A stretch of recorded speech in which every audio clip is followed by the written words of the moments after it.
Next up, the Marine Corps is facing a generational change with the ongoing implementation of its Force Design 2030 plan, an overhaul of how the force is organized and how it fights. With that as the backdrop, General Eric Smith, the acting commandant of the Marine Corps, came by the conference to talk about top issues facing the Corps, including the demand for amphibious forces and efforts to modernize the force. What we seek now when we talk about acceleration, we seek to accelerate the capacity. So Nemesis, Navy Marine Expeditionary Ship Interdiction System, done. Now we just have to field it. We have to procure the rogue systems, the Remote Operational Ground Unit Expeditionary, and the Naval Strike Missile. Gator radar, Ground Air Task Oriented Radar, fielded. Common Air Command and Control System, fielded.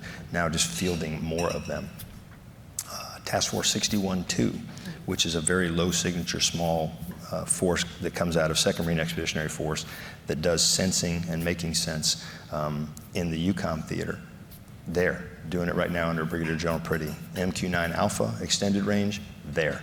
We used it throughout the Philippines during exercise Bala-Catan, and they're in Hawaii. The 2nd KC-130 Squadron, building in Hawaii, time now. All that's actually happening now, so it's just a matter of capacity. And that does take time because the industrial base does have to have time to produce. You told me earlier this summer when you took command from General Berger that you, even in your acting capacity, could begin some of that acceleration. What is within your authority and within the budget right now to begin to accelerate some of these efforts? Yeah, all within my authority. The budget, as I said, the three priorities, Marines, organic mobility, and then lethality. Assuming a flat or declining defense budget, that acceleration of capacity will take longer.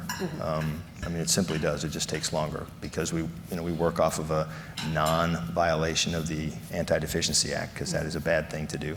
So it takes as long as it takes to procure, and the key is putting it into the priority theater. That's something that Admiral Aquilino and I have discussed, is how to get it quickest into theater. There's multiple other programs, obviously, that are classified that we won't talk about, that also require funding. And trying to balance that without losing sight of in my view, the strategic issue is the people.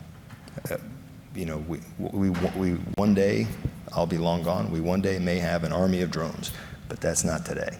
And that's not any time in the foreseeable future. We will continue to add drone technology, autonomous systems, AI. But there's nothing unmanned about unmanned. If you look at the MQ-9, that system requires people to maintain it, people to arm it, people to fly it. So there's, people are still the absolute bedrock, most important thing, and they are getting more expensive, both to recruit, to retain, everything from healthcare to pay. So stay focused on people and then balance the rest of your budget across those priorities, which will likely cause a capacity, a slowdown in how fast I would like to build capacity. If you ask me, I want capacity right now. But again, this goes back to the conundrum of modernization and readiness today. And as an acting service chief and member of the Joint Chiefs, I have to balance those two. It's not either or, it's just a constant tension, and it's a healthy tension.